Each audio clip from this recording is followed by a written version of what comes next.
Okay, welcome to another edition of Survival Stuff with Indiana Jim, sponsored by Live Free USA, America's oldest and most respected preparedness advocacy organization. We've been around since 1968. Our website can be found at americansurvivor.org. That's americansurvivor.org. We are a not-for-profit, tax-deductible organization. We're only supported by your contributions and your memberships. If you want to join, you can actually join online, become a member, download all of our back issues and some special stuff that only members get.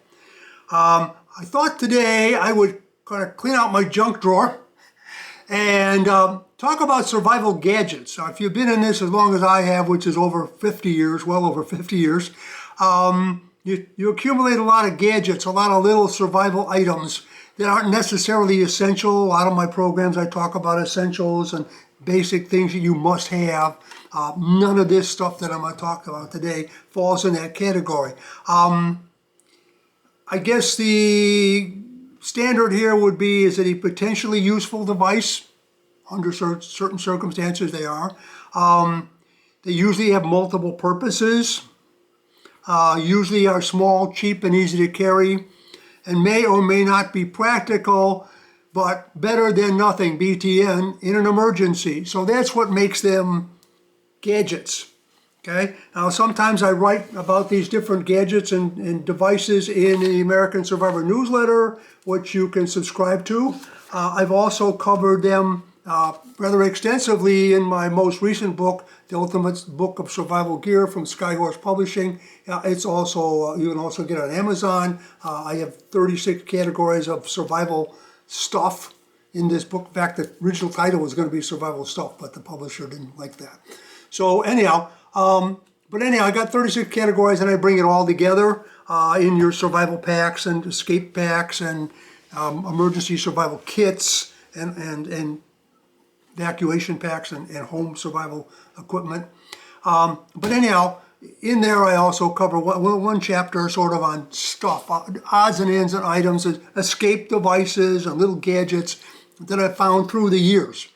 One of the first things that came out back, in the late 60s, early 70s, there wasn't a lot of specific survival stuff out there. But one of the things that came out kind of early was survival cards.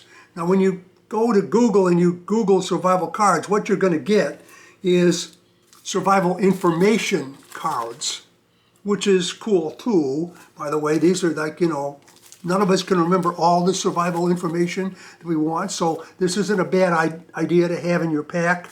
To have handy is buy some survival cards, and you can get these, this is all climate survival cards. Let's see, I don't know who this is by or who produced this one, but survival kits, knapsacks. But anyhow, these were made in Bloomington, Indiana, actually something made in the United States. But if you Google survival cards, you'll get this, and you can order that kind of stuff on Amazon. You can also get, when you talk about survival cards, this happens to be an old military set, but there's actually playing cards available out there where you can use the playing cards, but you can also gather survival information while you're playing cards during the Great Armageddon. Okay, so that is survival cards, if you will, and yeah, I would recommend maybe you want to get some of those and put them in your pack, put them in your survival kit for that basic information you may need. But the survival cards that first came out were really stainless steel, pieces of stainless steel that had been fashioned in various ways to make them useful in a survival situation, and they can fit right in your wallet.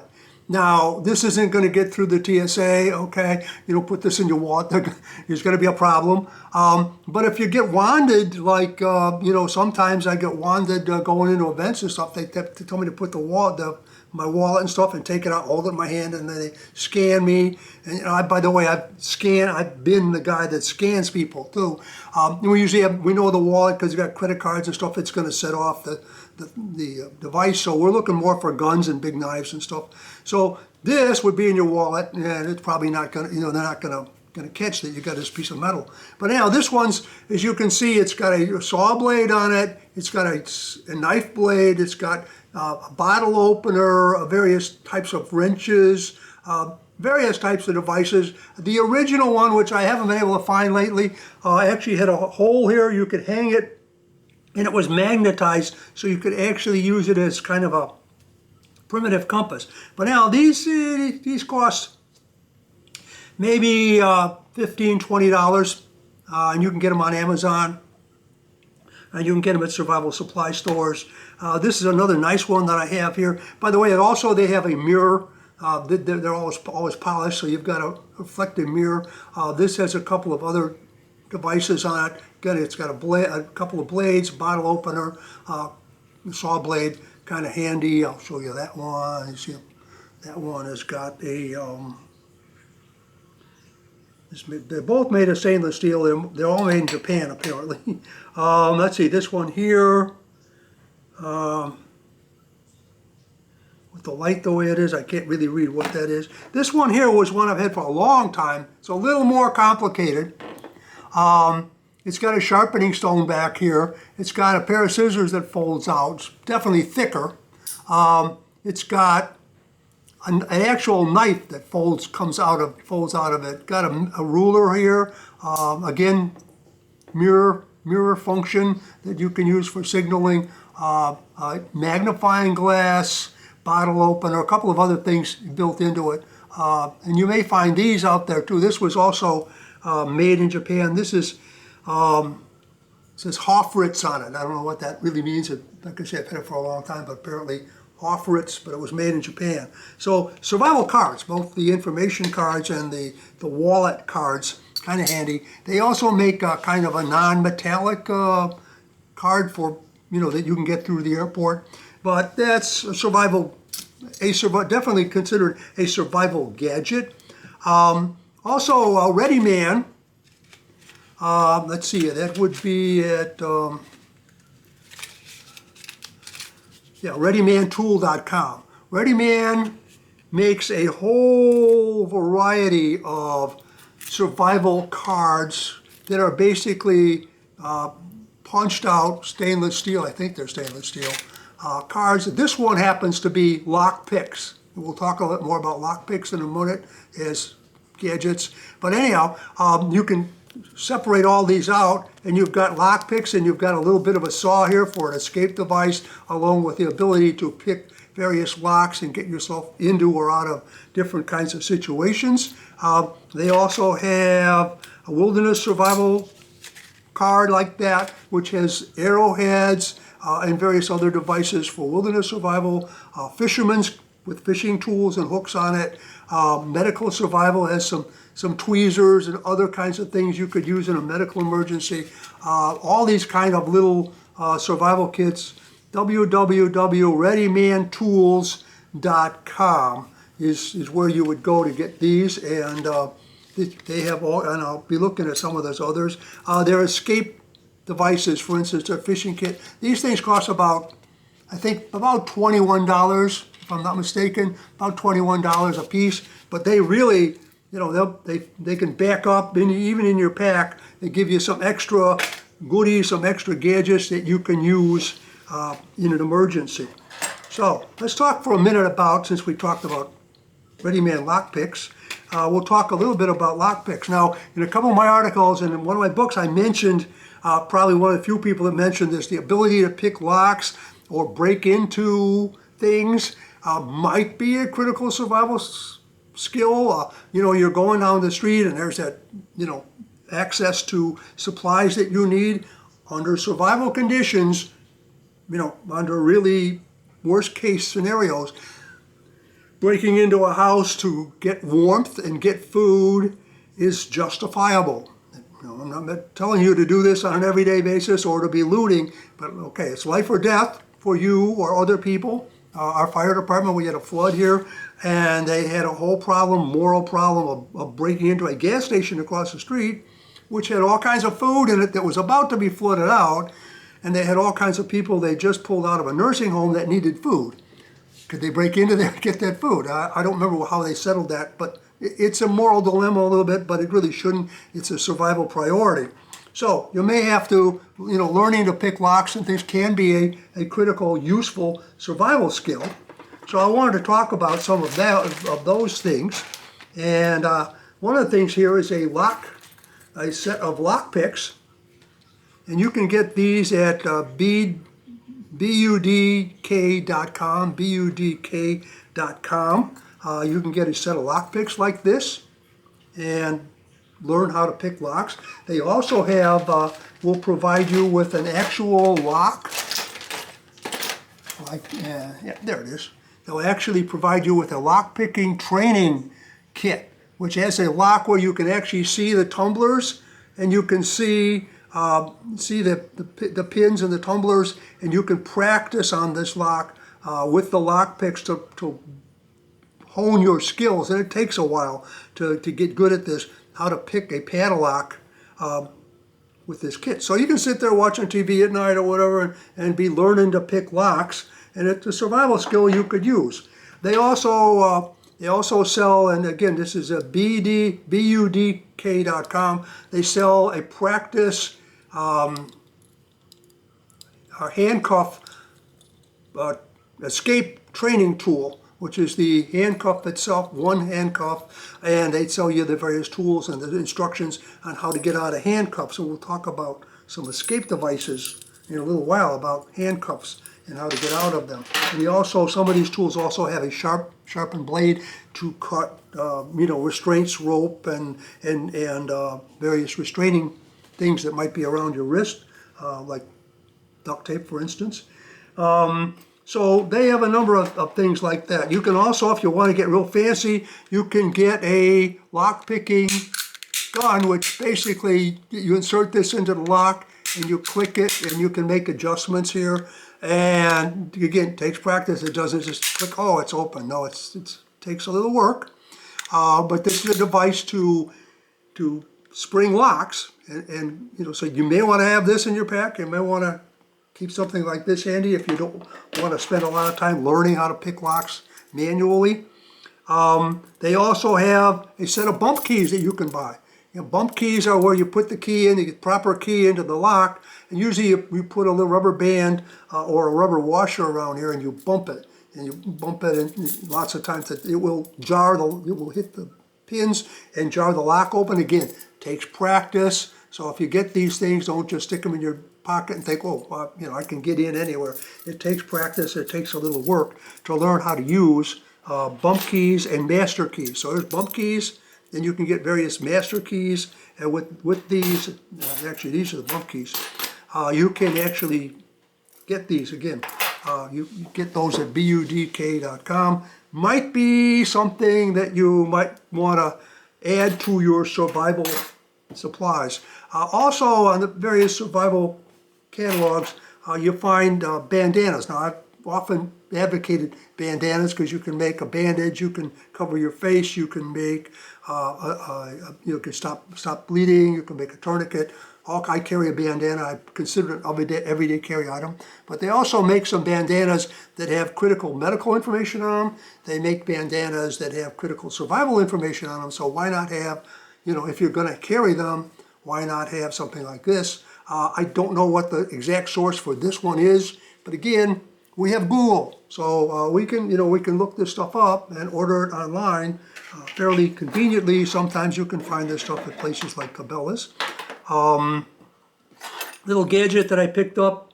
I think I picked this up actually at a gun show, but this is a spoon. America invents everything. We invented the spork. Okay, it's basically a fork and a spoon, which you got to take with you anyhow. In fact, I just mentioned that some people forget to put something like that in their survival pack. But it's also got a device for a bottle opener and a small wrench and a can opener and a few other handy gadgets. So I consider it a gadget, but it's also part of what you would normally want to have in your pack.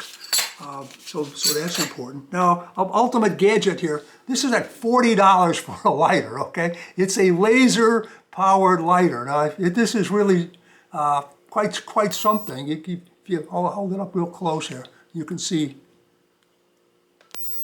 it? Okay, that's how you light your fire. It's an electric, laser-powered $40 lighter. And I believe this is from Stealth Angel. So Stealth Angel has a lot of neat stuff. But this one's about 40 bucks. But they have a lot of really nice knives. Stealth Angel has a lot of gadgets, but they also have a lot of really good stuff. In fact, another gadget, survival pen or combat pen or tactical pen, if you will. I carry this one. It's rather heavy duty. And again, you know, if my handgun fails, you know, then I'm getting up close and personal. I got something more than my bare hand to strike various critical areas with this tactical pen. It also will, by the way, it'll write. It's got a writing.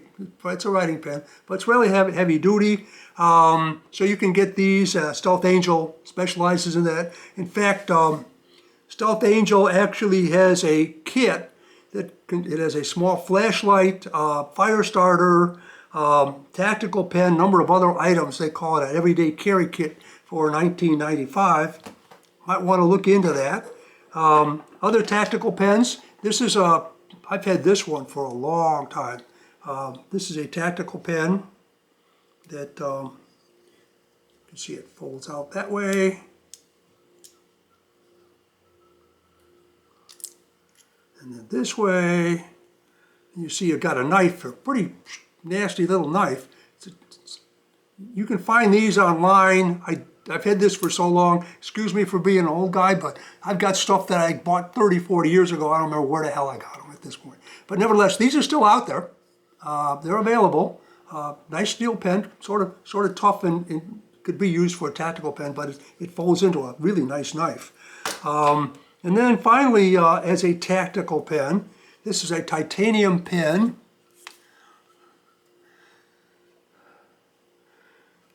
And we're going to open this up. This is from 5-Star Gear. Now, 5-Star Gear, which is, by the way, the 5-Star Gear, they use the 5 as the S, okay, as the first letter in the 5-star, so it's 5IVESTARGEAR.com, okay, 5-Star Gear. This is their tactical pen. It's titanium, really tough pen, okay, and so you can use this. It's not going to break like a cheap plastic pen, although it looks just exactly like a cheap plastic pen. Other little thing you might notice about that, there's this little nub on the end of it right here. That's a handcuff key, okay? So this will actually unlock a handcuff. So if you're in a situation you can hang on to your pen, they don't take your pen away from you maybe, you got your handcuff key right there. And let's see if I can find a price on that. Yeah, this cost about, no, this costs about $10, okay? It cost 10 point? Yeah. Anyhow, I'm trying to look at the prices for you here. You know, weird gadget I picked up in New Orleans at a souvenir shop. Sometimes you find things in strange places. Little gadget here years ago in New Orleans. Just happened to notice this little device. So what it is, it folds out into a pair of binoculars. You remember I talked about knowing, you know, even a four power binoculars makes you 4 times more likely to spot something than if you didn't have any binoculars. And these are, you know, obviously nothing fancy. There is a compass involved here. There is a mirror for catching things. You can also use these lenses as magnifying glasses. So it's sort of a neat little gadget. I don't know, but you know, when you look around in souvenir shops and stuff like that, sometimes you'll find little gadgets that could be part of your survival kit. Okay. They also sell things, and I think this may have been from Stealth Angel. I'm not really sure. It's a survival stick, and this can go on your keychain or on your belt. It gives you a lot of cordage you can unwrap. They've got a knife sharpener in here. You can, for sharpening your knives on one end. The other end, There's a fire. They got a fire starter on the other end. So it's kind of useful. And also, 5-Star Gear offers an escape stick. And the escape stick this is really small. You can see how small this is. But the escape stick, and let's see, how much is the escape stick? Is 27 bucks. Because it's got a carbide cutting blade inside, wrapped in this rubber. And it's got a key, again, to open handcuffs on the other end. And it's so small, you can carry this, goes in this little plastic carrier. But you could carry this almost anywhere, and it probably won't get detected. They also offer this knife. Okay, this ceramic knife is $10.95. It's all ceramic. It's very sharp, very tough, but it's not metal, so it won't set off a metal detector. So that's a gadget, maybe, but maybe depending on your particular survival situation, it may be an essential item to have. And this is the, let's see, what do they call this? Sharpen Spark. You can get it at Amazon, and you can get it at woodcraft.com. It's a nice keychain thing. You can make a survival keychain. You put a flashlight on there, a fire starter, a couple of other essential survival items maybe your pepper spray. It's all on a survival keychain, if you will. But this would be something to think about. It's got a knife sharpener. You can use it to sharpen knives. And then it is a fire starting, magnesium fire starting rod here that you can use along with the striker on the side to start a fire. It's a pretty significant magnesium rod. So you've got the ability to start a fire, and you also have the ability to sharpen knives. And the newer one, this is one of the older ones, the newer one also comes, I think, with a bottle opener built into it. Another one of those souvenir shop gadgets, but it's a whistle. Whistle, it's got a compass in it. Compasses, not all that important compared to other things. Got a thermometer on the other side. Now, frankly, the survival gadgets that have thermometers, I'm like, if you're cold and if you're hot. So I'm not sure how important they are, but it's okay. But, you might want to look at a gadget like that. What have I got? Oh, here. This is another thing. Those of you, I've talked about these before. Neck knives. Basically, you put it over your neck, you hang it under your shirt, and if all else fails, and you can't access your real knife, your gun, your whatever you need, or your survival knife or whatever, you always want to have something that's sharp that can cut. Okay, you can always carry one of these. If somebody searches you, there's a fair chance they won't get to the middle, maybe, especially if you can distract them a little bit. So you got a good chance of hanging on to your neck knife. And let's just pull this neck knife back out of here. Now that I got it in here, I got to get back out. This is a small, they come a little bigger, but it's got a pretty nice little blade on it.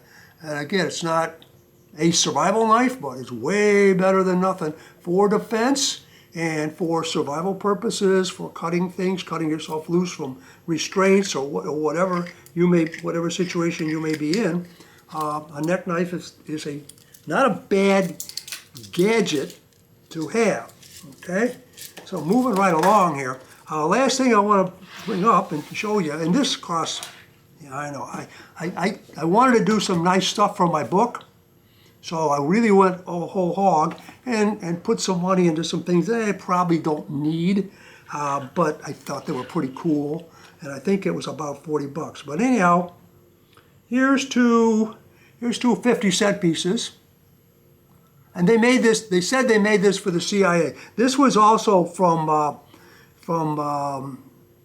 5-Star Gear. Yeah, 5-Star Gear. You get their catalog or go online. They got some really interesting regular survival equipment, but they also have some really interesting spy stuff, if you will, or escape stuff, okay?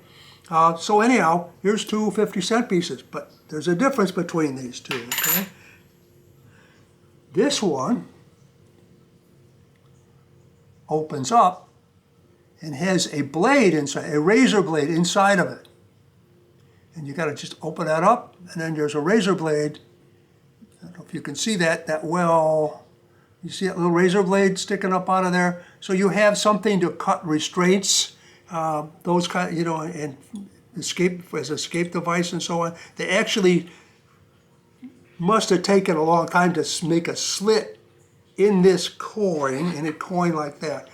Slit it, put that little razor blade and those bands in there and install it. So I can see why it cost $40.